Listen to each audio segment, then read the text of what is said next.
जय श्री राम। कैसे हो प्यारे साथियों। उम्मीद करती हूँ आप सब अच्छे होंगे। मैं हिंदी व्याख्याता कविता सोरान आज एक और नया वीडियो लेकर आपके सामने हाजिर हूँ। साथियों, आज है मंगलवार और साथ ही है हनुमान जयंती। तो सभी महावीर हनुमान जी के भक्तों को मेरी तरफ से बहुत बहुत शुभकामनाएँ, बधाई। महावीर बजरंगबली आप सभी के जीवन में खुशियाँ लाएं, आप सभी की मनोकामनाएं पूर्ण करें, ऐसी मैं मेरे इष्ट देव बजरंगबली से दुआ करती हूँ, प्रार्थना करती हूँ। साथियों, आज का ये वीडियो मेरे इष्ट देव बजरंगबली को ही समर्पित रहेगा, क्योंकि आज के इस वीडियो में मैं आपको बताऊंगी कि किसी पर विश्वास करें, चाहे वो इंसान हो चाहे वो भगवान हो। अगर उस पर विश्वास करो तो इस कदर करो कि फिर उस विश्वास के टूटने की उम्मीद ना रहे। तो साथियों, एक समय होता है हमारे जीवन में, और वो समय सभी के जीवन में कभी ना कभी ज़रूर आता है, जब हम संघर्ष के दौर से गुजर रहे होते हैं और हमारा साथ देने वाला कोई नहीं होता। ये मानिए एक तरह से हम टूट चुके होते हैं। हमें ये लगता है कि अब तो हमारा कोई सहारा नहीं है और ना ही हमें अब जीने की कोई उम्मीद है। और ऐसा समय साथियों कभी ना कभी सबके जीवन में आता है। तो और अगर ख़ास तौर से एक लड़की की बात करूं तो एक लड़की के लिए तो सबसे पहले उसके माता पिता होते हैं, जहां उसकी हर सपना, हर उम्मीद, हर आशा पूरी होती है। उसके बाद जब उसके माता पिता उसकी शादी कर देते हैं तो उसके लिए उसका हमसफ़र ही सब कुछ होता है। माता पिता के बाद अगर एक लड़की के जीवन में, एक महिला के जीवन में किसी का स्थान है तो वह उसके हमसफ़र यानी उसके जीवन साथी का।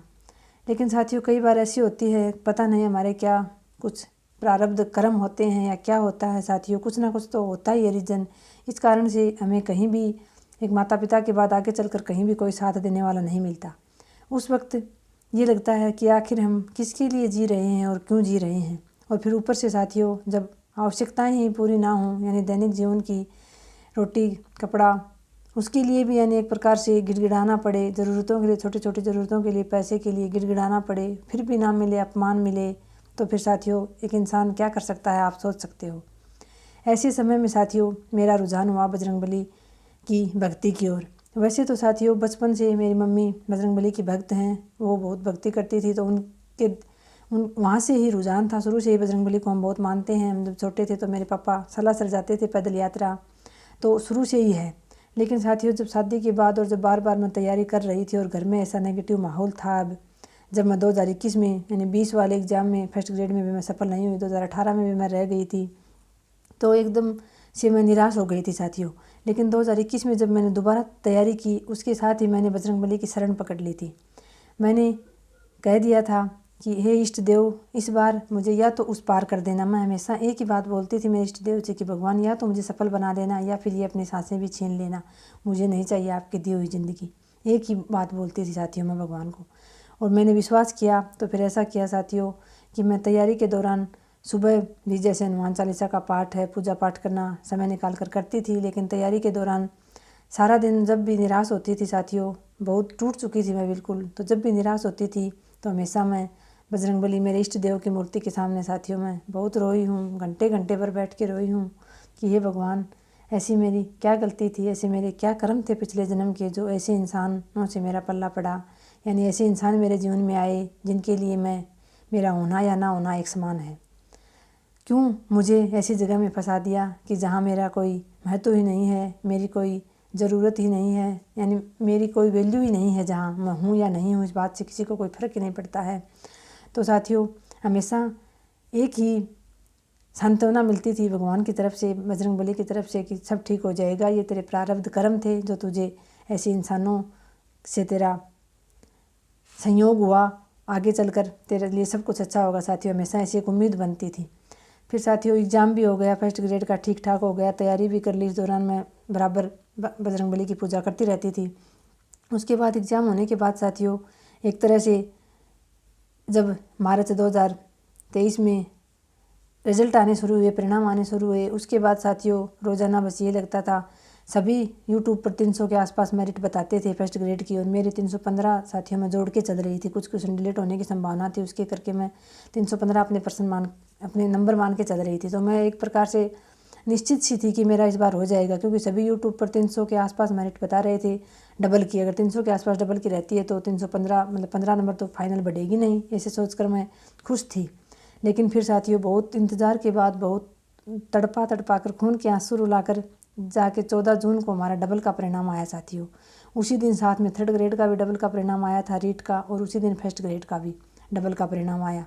लेकिन साथियों संयोगवश 3rd ग्रेड में तो मेरा हुआ ही नहीं, डबल में भी नहीं हुआ, और 1st ग्रेड में मेरा हुआ, लेकिन हमारी मेरिट 308 पॉइंट कुछ गई और मेरे 315 ही नंबर थे, तो 7 नंबर बच रहे थे मेरे ऊपर। तो 7 में तो मुझे ऐसा लग रहा था कि जब फाइनल आएगी तो कम से कम 10 से 12 अंक तो बढ़ ही सकती है। तो उस दिन तो साथियों बस पूछिए मत, इतनी भयंकर दुख हुआ, इतनी टूट चुकी थी मैं, निराश हो चुकी थी। रात को सोते समय भी बस यही सोच रही थी, हे बजरंगबली आपका आसरा लिया था, ये आपने क्या कर दिया मेरे साथ, अब तो मेरी कोई उम्मीद ही नहीं बची है, अब मेरा क्या होगा आगे। साथियों ऐसे ही करते करते रोते रोते सो गई। लेकिन रात को सपने में, आपको तो यकीन नहीं होगा साथियों, लेकिन जब हम किसी पर विश्वास करते हैं तो इस दुनिया में जो चीज़ें हैं जिन पर हम विश्वास करते हैं वो सब हैं। रात को मेरे सपने में मेरे बजरंगबली आए साथियों, जहाँ मेरे घर के पास मंदिर है जहाँ मैं पूजा करती हूँ, वहीं उस मंदिर के बरामदे में खड़े मुझे दिखाई दिए सपने में। उन्होंने, मैं रोते रोते सोई थी साथियों, तो उन्होंने हाथ से मुझे चुप होने का इशारा किया। मेरे बजरंगबली ने साफ साफ मुझे दिखी और उन्होंने बस इतना ही कहा, तेरा हो जाएगा, रो मत। उसके बाद अंतर ध्यान हो गए साथियों, मेरी आँख खुली तो मैं क्या देखती हूँ, कुछ भी नहीं दिखाई दे रहा था, मैं नींद में थी। लेकिन मेरे बजरंगबली ने मुझे उस दिन इतना उबारा, नहीं तो साथियों मुझे ऐसा लग रहा था, इतनी रोते रोते सोई थी कि शायद मैं सुबह मुश्किल ही उठ पाऊँ। एक प्रकार से इतनी निराश थी मैं। लेकिन फिर सुबह मैं उठी भी, मैंने सिर्फ मेरे सिस्टर को इस बारे में बताया और किसी से मैंने कुछ जिक्र नहीं किया, क्योंकि आपको पता है साथियों लोग बात का बतंगड़ ज़्यादा बनाते हैं, विश्वास कम करते हैं।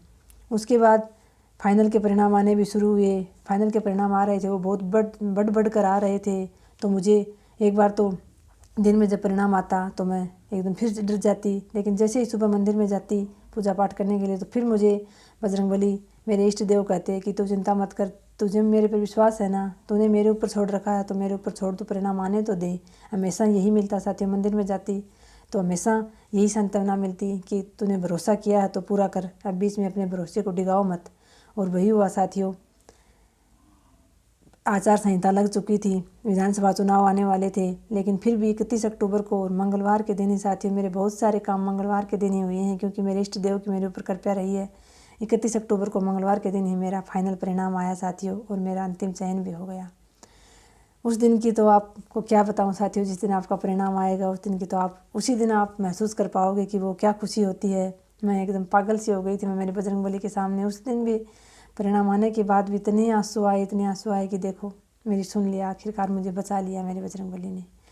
तो साथियों जब विश्वास करो किसी पर, चाहे मैं ये नहीं कहती आप किसकी पूजा करो साथियों, क्योंकि ये तो हम सब मानते ही हैं कि कोई ना कोई एक तो है जो इस पूरी सृष्टि को चला रहा है। फिर आप चाहे उसमें भोलेनाथ की पूजा करते हो, आप भगवान श्री कृष्ण की करते हो, बजरंगबली की करते हो, या फिर भगवान श्री राम की करते हो, किसी भी की भी करते हो साथियों, सबका अपना एक अलग अलग इष्ट देव है। हाँ, ईश्वर सिर्फ एक है, हमने उनको अलग अलग नाम दे रखे हैं। तो मैं ये कहना चाहूँगी, जिसकी भी पूजा करते हो आप उस पर पूरा विश्वास करो साथियों, उस पर छोड़ दो आप। आपके हाथ में मेहनत है, मेरे हाथ में मेहनत थी, वो मैंने रात दिन की, उसमें मैंने कहीं कमी नहीं आने दी। मैंने कभी सुख सुविधाओं का ध्यान नहीं रखा, मैंने कभी इस बात का ध्यान नहीं रखा कि गर्मी है, मैं सुबह उठ नहीं पा रही हूँ, मेरे से उठा नहीं जा रहा, पढ़ा नहीं जा रहा, कभी इस बात का गौर ही नहीं किया मैंने। मैं जितनी मेरे अंदर कैपेसिटी थी, जितनी मेरी क्षमता थी, उतनी मैं पूरी जी जान लगा के पढ़ी साथियों, और उसके बाद इष्ट देव ने मेरी सुन ली। तो मैं आज का ये वीडियो बनाने का उद्देश्य मेरा इतना सा साथियों कि इस सृष्टि को कोई ना कोई तो शक्ति चला रही है, ऐसा तो है नहीं कि ऐसी व्यवस्था बनी हुई है। उस सृष्टि में जो भी इसको चलाने वाला वो ईश्वर एक है। और साथियों, और ईश्वर हमेशा सच्चे जो मन के हमारे भाव होते हैं ना, वो ईश्वर तक ज़रूर पहुँचते हैं साथियों। हम शब्दों से बोलकर जो प्रार्थना करते हैं वो भले ही ना पहुँचे, लेकिन जो हमारे मौन में, हमारे भावों में जो प्रार्थना होती है, जो हमारे भाव होते हैं सच्चे, वो भगवान तक ज़रूर पहुँचते हैं। तो अगर आप संघर्ष के दौर में हैं, मैं तो यही कहना चाहूँगी कि अगर आपका कोई साथ नहीं दे रहा है तो जिसके साथ कोई नहीं होता उसके साथ भगवान होता है। बस आप खुद अपने साथ खड़े रहिए। बहुत सारी बहनें हैं जो कहती हैं, कोई कहती है कि मेरे सास ससुर साथ नहीं दे रहे, मेरे हस्बैंड तो साथ देते हैं। तो अपने आप को सौभाग्यशाली मानिए बहनों कि आपके हस्बैंड तो आपके साथ देते हैं। अगर आपके हस्बैंड आपका साथ देते हैं तो सास ससुर की कोई बात नहीं, वो बुजुर्ग हैं, हमारे माता पिता के समान होते हैं, उनकी कोई बात नहीं। आप तो बस अपनी जी जान लगा के मेहनत कीजिए, आपके हस्बैंड सपोर्ट करते हैं, आप बहुत सौभाग्यशाली हैं। कुछ बहनें ऐसी हैं जो कहती हैं कि हमारे हस्बैंड भी सपोर्ट नहीं करते, तो फिर बहनों खुद अपनी सपोर्ट कीजिए, तैयारी के दौरान अगर आपने ठान लिया आप तैयारी करनी है, आपको खुद का जीवन बनाना है, खुद पर काम करना है, तो आपको किसी से अपेक्षा नहीं रखनी है, चाहे वो सास ससुर हो, चाहे वो हस्बैंड हो, कोई भी हो। अगर कोई सपोर्ट करता है तो ये आपके लिए बहुत अच्छी बात है। वैसे तो हम इंसानों की कभी इच्छाएं पूरी होती नहीं। जैसे जिन बहनों के हस्बैंड सपोर्ट करते हैं उनको ये रहता है कि मेरे सास ससुर सपोर्ट नहीं करते, जिनको सास ससुर और हस्बैंड सभी करते हैं उनको कोई ना कोई और ये रहता है कि मेरे ये काम रहता है, ये करता है। और जिनके सास ससुर नहीं करते, हस्बैंड करते हैं, उनको भी ये रहता है कि काश मेरे सास ससुर भी करते मेरी सपोर्ट। तो ऐसे बात यह है कि इच्छाएं तो मनुष्य की जितनी ज़्यादा हमें मिलता जाता है उतनी ज़्यादा हमारी इच्छाएं बढ़ती जाती हैं। संतुष्टि प्रवृत्ति तो है ही नहीं मनुष्य की। तो जिसका भी साथ मिल रहा है बहुत अच्छी बात है। अगर किसी का नहीं मिल रहा है तो ये सोचिए कि मैं काफ़ी हूँ। बस खुद का साथ दीजिए साथियों। खुद से कभी झूठ मत बोलिए और खुद को कभी अंधेरे में मत रखिए कि आप तैयारी कर रहे हैं और फिर कभी इधर उधर टाइम पास कर रहे हैं, कभी उठ नहीं पा रहे आलस्य के कारण, कभी कहीं और टाइम पास कर रहे हैं। ऐसे मत कीजिए। बस अपनी क्षमता के अनुसार 100% दीजिए और अपने इष्ट देव पर, आपका इष्ट देव कोई भी हो सकता है, कोई भी देवता को आप मान सकते हो, उस पर छोड़ दीजिए। बस मेरा ये वीडियो बनाने का उद्देश्य कोई आप गलत व्यूज में ना लें साथियों। आज बस मेरा मन बहुत खुश था क्योंकि आज हनुमान जयंती भी है और मंगलवार भी है और मेरे इष्ट देव बजरंगबली हैं, तो उस कारण मैंने छोटा सा वीडियो इसलिए बना दिया कि अगर आप विश्वास करते हो तो सब कुछ संभव है साथियों। तो अगर आप किसी भी देवता पर विश्वास करते हो तो उस पर पूर्णतः विश्वास कीजिए। कभी आनाकानी आपके मन में किंतु परंतु नहीं आनी चाहिए। बस अपना काम कीजिए साथियों। एक अकेला भगवान कुछ नहीं कर सकता। भगवान ने हमें हाथ पैर दिए हैं, आँख नाक कान सब कुछ दिया है काम करने के लिए। लकीरें बाद में होती हैं साथियों, हथेली पे पहले अंगुलियाँ दी होती हैं कर्म करने के लिए। तो हमें अपना कर्म तो करना पड़ेगा साथियों। बस कर्म सच्चे भाव से करिए, किसी के प्रति ईर्ष्या का भाव मत रखिए साथियों। मैं तो हमेशा से यही बात जानती हुई आई हूँ कि मैं जब भी तैयारी करती थी तो हमेशा मैं एक ही बात बोलती थी तैयारी के दौरान, भगवान से प्रार्थना करती थी, भगवान अगर किसी कि मेरे से भी ज़्यादा किसी को ज़रूरत हो तो चाहे भले ही मेरी नौकरी उसको दे देना। ज़रूरत मुझे भी बहुत ज़्यादा है, लेकिन अगर किसी की मजबूरी या किसी की ज़रूरत मेरे से भी बड़ी हो तो पहले उसको दे देना। हमेशा से मेरा यही भाव रहा साथियों। आज भी मैं जब प्रार्थना करती हूँ तो बजरंगबली ने मेरी सुन ली। हमेशा मैं पूजा करते समय भगवान से ये प्रार्थना करती हूँ कि ये बजरंगबली आपने मेरी सुनी, ऐसी सबकी सुनना जिनको बहुत अधिक आवश्यकता है और जो वास्तव में ईमानदारी से मेहनत कर रहे हैं, खुद को समर्पित कर रखा है, उनको आप ज़रूर सफल करना। हमेशा मैं भगवान से यही कहती हूँ, भगवान सबकी आवश्यकताएं पूरी करना, क्योंकि इच्छाएं तो मनुष्य की कभी पूरी नहीं होती हैं, आवश्यकताएं पूरी हो जाएं वो बहुत हैं।